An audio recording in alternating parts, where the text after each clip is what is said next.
Good morning, everyone, and welcome back to another video. In this one, we're going to be diving into my Sunday Night Football Showdown breakdown.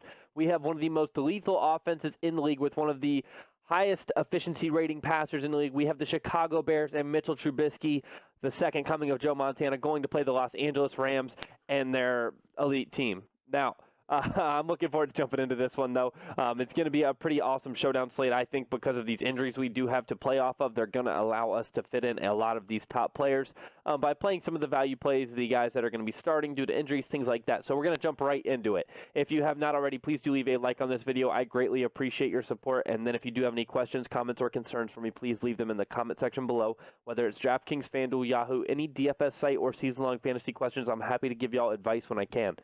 Again, I mentioned it in yesterday's video. I will be live Wednesday around 2 o'clock at the latest. I will potentially be able to go live on Twitch before then. So make sure you follow me on Twitter over here. I will tweet out if I'm going to go live, and then if you follow me on Twitch, you'll also be notified when I start a stream. So definitely don't miss that. I'm really looking forward to it. I really enjoyed live streaming. We had quite a few people out for the last one on Friday, and it was really fun being able to sit there and be interactive with you guys, talk back and forth about some of our favorite plays, things like that. I think Thursdays are my favorite days for that because on Thursdays we have NBA and NFL, so I can open a few different tabs and do some research that I normally do just live on the stream, and then also do some roster construction. So hope to see some of you guys out there. Let's jump into this showdown, though. The injuries I was talking about that are key are going to be, we have a few right here on the top screen. We have David Montgomery questionable. He's a game-time decision, a true game-time decision as well. I don't know how many videos I've recorded, but I think that's my first sneeze mid-vid. But David Montgomery is a true game-time decision, so we have to keep an eye on that. Tariq Cohen will probably be a lock for me in cash if D-Mont misses. We have to see how that goes. And then Gerald Everett, questionable as well. I think he's expected to play. We'll see. Listed as questionable. I guess he's game-time decision too.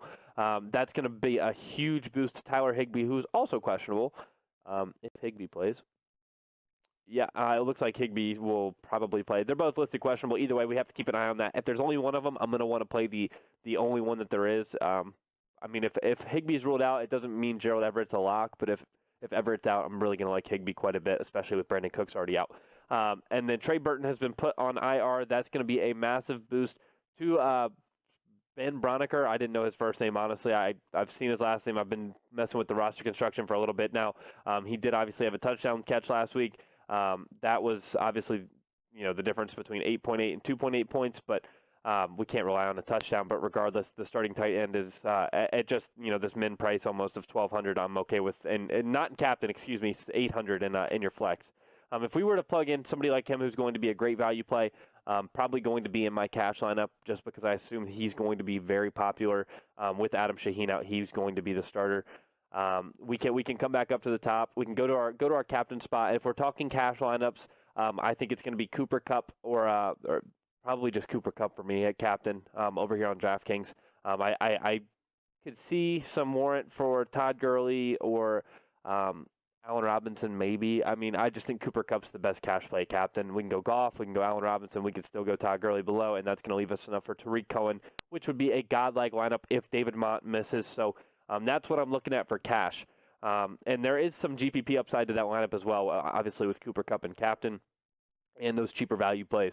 Now, coming over to a more tournament aspect of this slate, it's hard for me not to love Allen Robinson at captain, and then playing Trubisky below I think would be a pretty contrarian play. Trubisky's not that expensive, actually, at $8,200. So if we were to play Allen Robinson, and honestly, Jalen Ramsey's looked horrible since he's been traded to this Rams team. Not that he's looked, horrible, but for who he is, he's looked horrible. He's looking like average at best, kind of subpar if we're talking in terms of the entire league based on that position. So I'm okay with playing Allen Robinson and captain. I think a lot of people are going to see Allen Robinson and then say, oh, the Rams have Jalen Ramsey now. How can I play Allen Robinson? Jalen Ramsey is not cracked up to what he was in Jacksonville. So I really like the play on Allen Robinson. I think you're going to get quite a bit of contrarian volume by plugging him into the captain spot because of that name that he's going to be seeing a lot of. As soon as people see, oh, Allen Robinson, yeah, he's doing well, but he's playing Jalen Ramsey this week, man. So I think it's going to scare quite a few people off of him. For that reason, I think he makes sense for me in captain. And then I also think that you don't have to do this. I will tell you when I think that you have to play the correlating quarterback. This is a time where I like to do it because I don't expect Trubisky to be very popular, and that's one of the reasons why I really like him. And then if David Montgomery misses, and we could play Tariq Cohen as well, and go for kind of a not a Bears onslaught, but a more split lineup, pretty Chicago heavy. I think it's going to be pretty awesome to be able to do that, and kind of get some leverage by doing so. If we can sneak in Cooper Kupp, we can sneak in Jared Goff, and then we could go all the way back down with our starting tight end. We could even get Higbee in here, which would be amazing. If Gerald Everett misses and Higbee plays, I'm going to love that lineup. Obviously, you're only leaving 300 on the table, so anybody that does this exact same thing is going to go play Higbee if Everett's out, which is probably the best play. But if we want to come all the way back down to Broniker and leave 1,300 on the table, I have no issue doing so. So I definitely like that quite a bit, and that's why Allen Robinson is the cover boy of the video. I just think it's such a sweet lineup. If we can get David Montgomery and Gerald Everett out, I don't see how this is not an amazing lineup. We could even come off Trubisky maybe, and we could go back up and we could play David Montgomery, or we could play Todd Gurley, or we could play Robert Woods. We could play any of these guys up here because we're leaving that salary on the table if we were to go down to Broniker. And even if we don't, we're still going to be able to, instead of Trubisky, we could say, let's go with Gerald Everett if he's starting. We could do a lot of different things with this sort of a core right here. We could even get off Tariq Cohen if Mott's playing.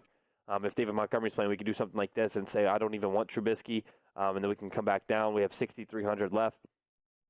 We could go do quite a few different things. Josh Reynolds obviously gets a pretty big boost with Brandon Cooks out still. And one guy that I don't want to be scared of tonight, I want to have some exposure to Robert Woods.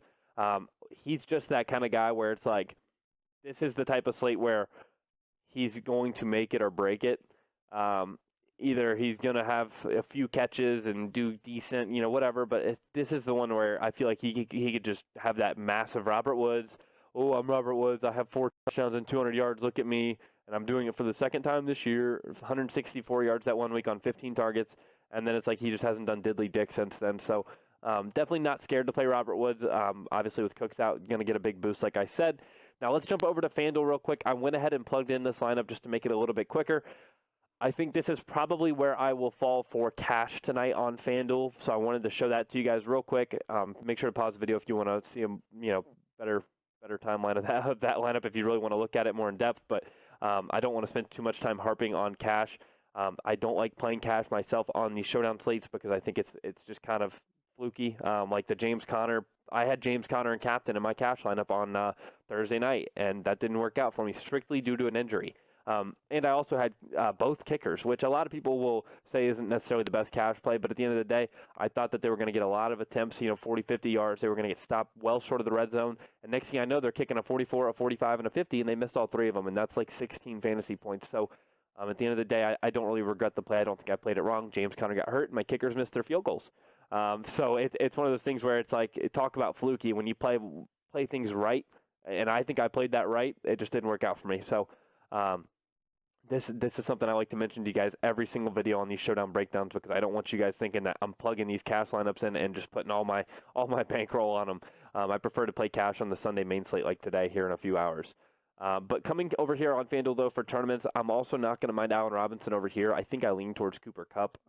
Cooper Kupp makes a little bit more sense to me at 13.5 over here. There's nobody really too far down that I'm going to be looking at in the MVP spot. I think I'm going to want one of these top 2 wide receivers, Allen Robinson or Cooper Kupp. If we were to go with Cooper Kupp here, we could go with Jared Goff below. I think that you kind of need to play Goff over here on the site.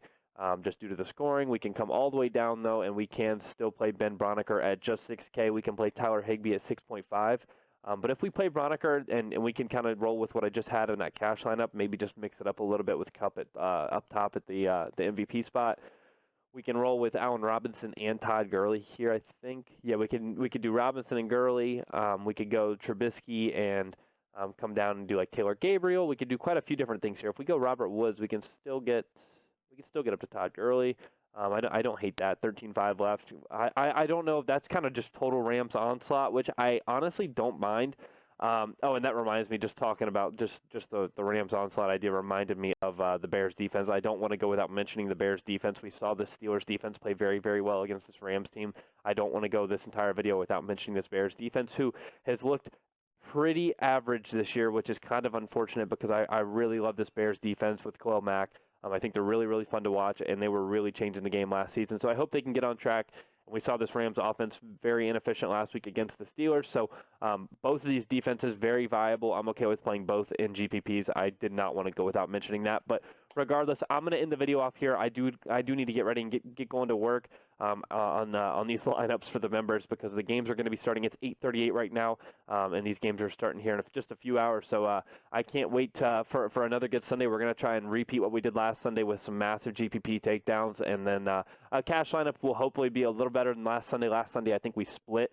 Like if you were in some single entries, you should have cashed, and then anybody that was in kind of the multi-entry double ups might have missed. So hopefully we can have a little bit more of a surefire cash lineup this week and follow it up with some more takedowns. So if you have not already, definitely go make a free account over on dfs-squid.com. The link is in the description below. You can learn about how to have access to my lineups, my information, my breakdowns, everything like that.